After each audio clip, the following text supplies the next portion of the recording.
I worked in the State Office Block, which was a massive, big, grey concrete building where Chifley Plaza is now, which was affectionately known as the Black Stump building. My first reaction was it was a pretty drab and dismal place. It was very cold and sterile is what I remember it as.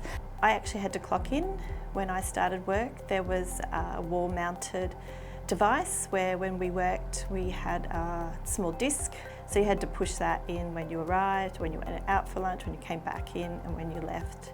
We sort of had little 70s computers where there was one computer for 5 of us or so, and we had to go to that work little area to use it.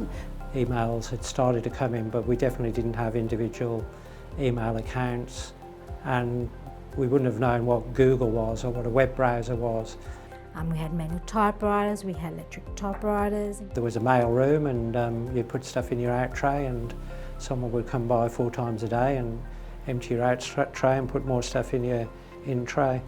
When the primary printer was out of order, the team had to resort to using a manual printer, which required each page to be fed into the machine individually.